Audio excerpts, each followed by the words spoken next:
everybody, welcome to another episode of Together for Equality podcast, a podcast created to provide insights and share ideas on how to build a more inclusive and equal society, be better professionals, and build greater organizations.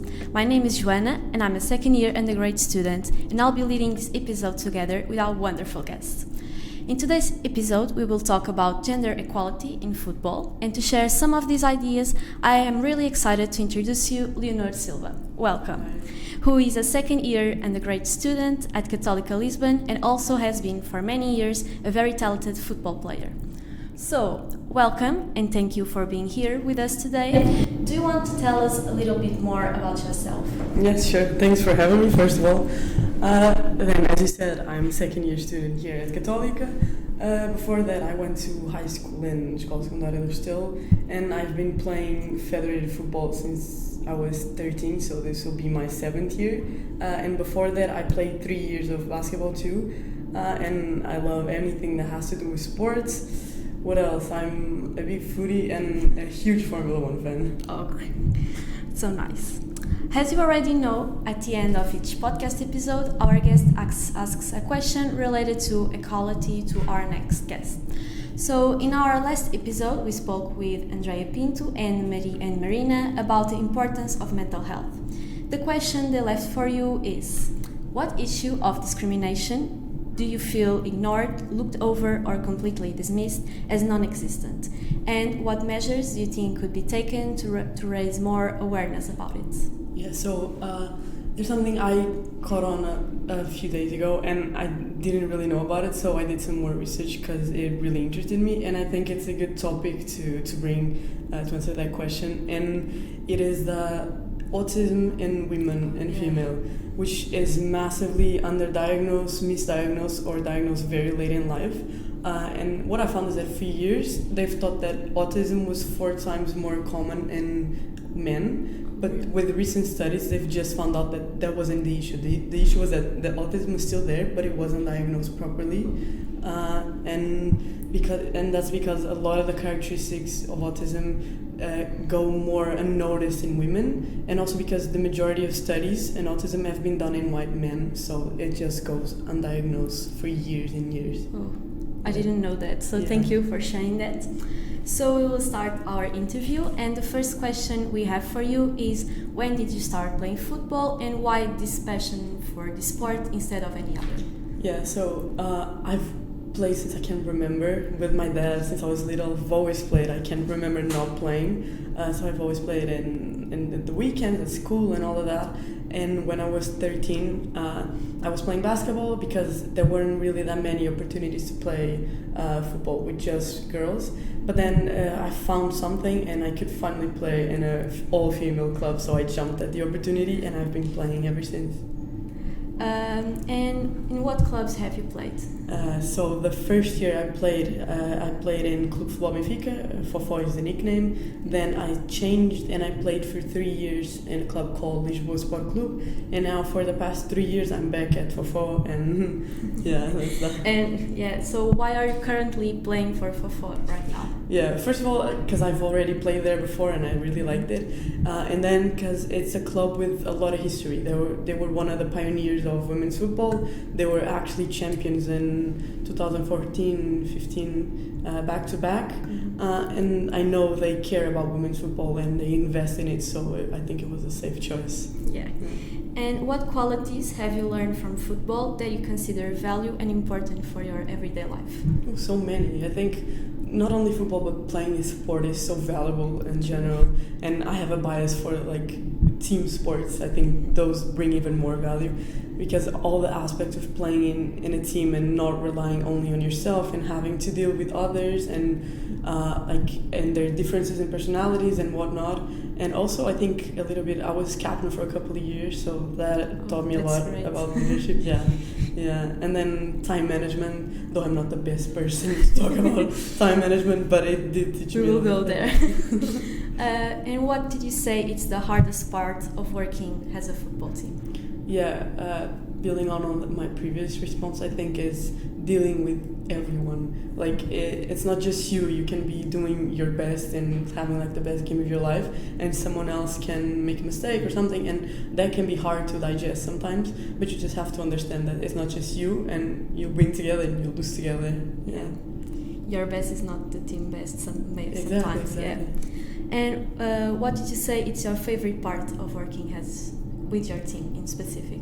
I think it's the like you're there working towards something all together. Like you suffer together, you go through all those hours, and then when it works out, it's so much more rewarding. Because all of us, it's so much better. Yeah. To celebrate together. Yeah, to celebrate together. You have mentioned that you also like Formula One. Do you consider that is a team sport or it's more individual? It's definitely a team sport, but I think it's a weird mix because like you're out there doing your own thing, and then when like you go into a pit stop, you're fully in the hands of your team. Like it goes from being fully in your hands to being fully on their side, and that's stressful. It's very extreme. Because it's a very weird mix. Yeah. And then even when you're out there, you're still a bit dependent on them, on putting you on the right place, putting you on the right strategy and tires and all of that. So I don't think it's one or the other. It's a very, very weird mix. Yeah. And have you ever considered playing an individual sport, or you always wanted to do team sports? I did do a bit of judo when I was growing up, and I swam also, but I didn't enjoy it as much because I didn't get the same out of it. I prefer team sports much better. Maybe team motivation is very important for you to do well in your sports. Exactly. Even though in individual sports, when you're practicing, you're doing the same thing. Then you go into your own thing when you're competing. And there's not the same feeling of accomplishment, I think. Yeah, it's you are like accomplished, but by yourself. Yeah, it doesn't feel. It's not as rewarding, I'd say. Yeah. Yeah. And like we said in the beginning, you study here at Católica, which is a very demanding university, and we wanted to know how are you able to manage the workload with your football training schedules? As you already said that you are not the best at time management. No, not at all. So the first year here at Católica was hard because we had classes in the morning, and I came home from practices at like midnight, 1 a.m. and then I had to wake up really early, and it was rough. But then it was kind of okay because I had some time in the afternoon to study and do all of that. The harsh part was the mornings. Now in the second year we only have afternoon classes, so it's much better because I can wake up later when I come from practices. The only problem is that I don't have a very big turnaround between classes and practices. I have to leave straight away, and sometimes the time to study, because I'm not very organized, just isn't there. And in terms of having support from college here in Católica, since men's football is considered professional and women's football is considered amateur, do you feel that they have more support than you, or do you have any support at all? I wouldn't say I felt a huge support. Like I've had to miss classes to go to practice, and I still mark as absence, even though the teacher was understanding. They're like, I can't do anything. I can put you here as present. I had to skip games because I had exams, and if I skip an exam, Católica doesn't let me take it. I'd had to skip games. That happened.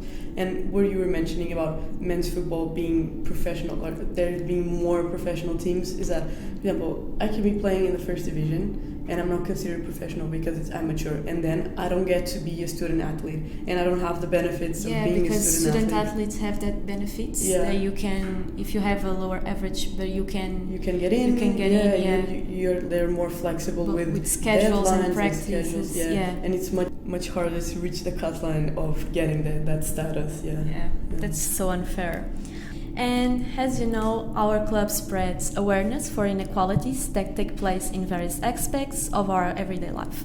It's no news that the sports world, specifically football, has been male-dominant for many years.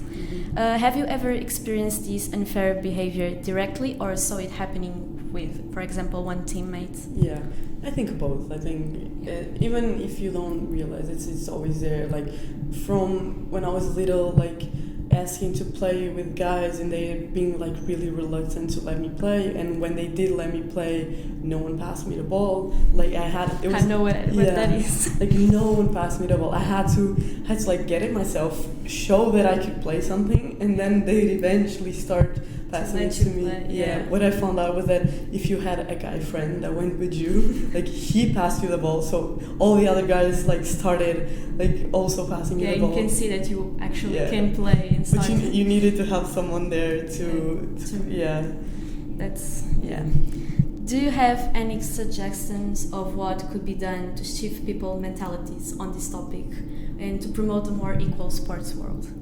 I think we're already doing a lot. It's been improving a lot over the years. You can see that by the number of women playing football, by like the World Cup viewership, the number of people that saw it and that see big games. A couple of weeks ago, there was a game in Barcelona, and they're in their stadium Camp Nou, which had like 90,000 people. Yeah, it was full. Which was a record. And I think it's the small things. For example, in my club, as I've told you, we have a big history of women's football, and they're very supportive of it. But it's the small things. For example, like our practices are the last ones. The guys always get to train first, and it gets to the point that like the guys team, like adult men, train before the 15-year-old. You get the leftovers. Yeah, we get like the little spots. We don't have like jerseys and anything. They get their things washed. We have to bring ours. They have their names in their shirts. They have their names, They have like baskets. Maybe they have more than one, or they have more than one, And mind you, they're like in the lower divisions, and we're always up top. So and I also think that there's some things that have to change. For example, like jerseys and all of that. They have what they call like the women's model, which is like fitted differently, and then very tight. Yeah, it's tighter, and the shorts are shorter, and they're like tight on the waist. And I'm like, why do you need that for? We're playing. Yeah, we don't need that kind of stuff. And is in all sports, not only football, but in all women's sports that happens. Have you seen the scandal? I think it was like the last year in the beach handball something where they're forced to play in bikinis. They have like it's like underwear. It's underwear. Bikini. Like they're forced to play in bikinis, like in beach volleyball, and of course that's uncomfortable because you're moving, you're playing around, and things are going to shift out of place, and it's not nice to be. You maybe in football is the one that is a little bit more covered than the others, but do you still feel uncomfortable with it? And we got to a point that in our equipment bag we had like a mix of like guys' jerseys and women's jerseys, and everyone just ran to grab the guys' jersey. Because they're so much better. More comfortable. It's because we don't need that when you're playing. You need to be comfortable. You don't need to be looking whatever. You need to be able to move to be able to do your best. Yes, exactly. And the thing I was telling you about in the beach handball, I think it was World Cup or something. I think there was not the Norwegian team. They just refused to play in the bikini. They played with like a proper shirt and shorts, and they were like fined.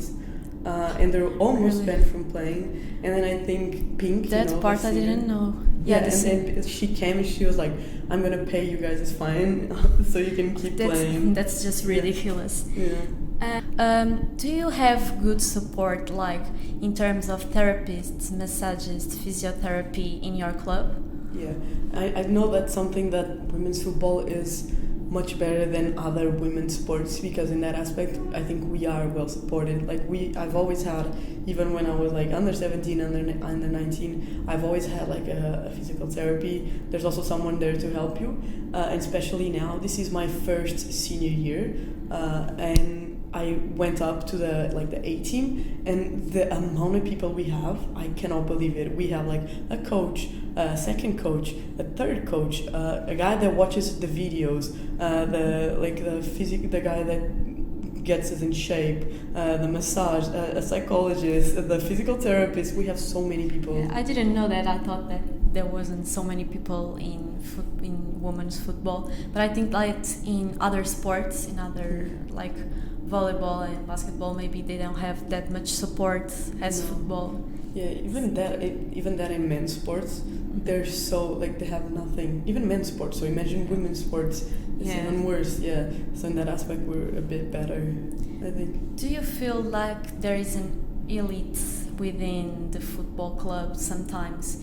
Can you tell us a little bit about your experience with that? Yeah, there's always a little bit of an elite. There's the favorites, either because there's something to the coach, there's something to someone in the club, and there's also like the like oldish players that before used to be like they won championships and stuff, and they're still a little bit on that, and they're still a bit of an elite because they're still playing, they're still very praised for that, even though it was a long time ago, and you should like bet on young girls to develop more.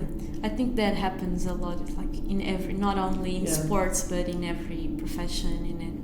It does. It always, can't ignore it because it always happens in everywhere. It does. I think it's something that everyone that plays sports, especially team sports, but I bet it also happens in individual sports. You're gonna have to deal with it. Yeah, you're right. Do you feel like gender equality within football has improved through all these years, or do you think it remains the same? No, it has definitely improved. When I started playing, the big clubs weren't even, like, they didn't even have teams. There was no Sporting, no Benfica, there's still no Porto, but that's a whole different matter. Even Benfica is recent. They're the most recent one, They had to start from the bottom and go up, but the other teams got a free pass into the first, but there were no big clubs. And, like, you couldn't, like, there was nothing lower than under 17s. Like, if you were under that, you either played with girls like 4 or 5 years older, or you played with guys. And then there was a thing, it still exists and it bothers me, is that under 17s, they play 7-a-side. And they play like 25 minutes or 30 minutes. Really? Yeah, and meanwhile in guys football, they've been playing 11-a-side since they're like 11. In the whole time. And almost the whole time. And then when you're under 19, you play 9-a-side. And it's so weird. Really? You basically only like, play... why don't women can play like with 11 people it's so weird. You only get to play 11-a-side basically when you're not a young football player. You've been training these whole years with not the normal size of a team and not a normal. It's not like the right way to train. Exactly. I think that's impairing like women's ability because you're not practicing the same thing. It's different. It's like it's not even the same sport. Yeah, it is. It's not. And do you have hope that football and the whole sports world will reach full equality over the next few years? I'm very hopeful that it will, but I don't know to what extent that's realistic. I know there's the whole thing of equal pay going on right now. I won't be naive and say that we need equal pay because I understand that you need equal viewership, equal sponsors, and that's hard to get. But I think we're starting to get there, and a lot of national teams are now paying the same to the women's team, which I think is more than fair. But to get there on like actual clubs, I think it's gonna take time because we need to build up all the fans, the viewership, and all of that. Have to start from the bottom. And we need to gain all of that because before we can be fully equal in all aspects, I think. Yeah, you're right. Do you feel like there is a snowball in football? Like, for example, football female games don't pass in television, so people don't watch it. Like, do you have no sponsors? Like, do you feel like this is a really messed up thing to get out of? Yeah, it's always the same. Like, it doesn't go on TV, you don't have sponsors, you don't have money, you don't have money, you don't have sponsors, you don't have sponsors, you don't go on TV, people don't watch. It's always the same thing. But it's getting better. Like this year, Sport TV, the sports channel, finally signed a deal to broadcast some games. But they only broadcast the big ones, of course. And there was a funny moment. I didn't know this happened. And one time I was like going through channels, and suddenly on Sport TV 1, a female game, like Benfica Sporting. And I was like, oh my god, what is this? Is this happening? Is it on TV? Yeah, because people sometimes doesn't even know there is a game because it doesn't pass on television. Yeah. Usually, like, you had Sporting TV, which always played the Sporting games, and then you had Benfica TV, which only played the Benfica games. And then there was something really demotivating because I told you, I think before, that Benfica started in the lower division and they just went up. So their first 2 years were in lower divisions. So the games that broadcasted on TV were like humiliating because they were winning. They were good because they hired like the good ones, but they have to start from the bottom. Yeah, so like they were winning like 15-0, 16-0, and if people saw that, it's like, well, women's football is a joke, and that's that's was the also image hard that passes to the audience. And we are now reaching the end of today's podcast episode, and before we say goodbye to you, we would like you to take part of our ritual.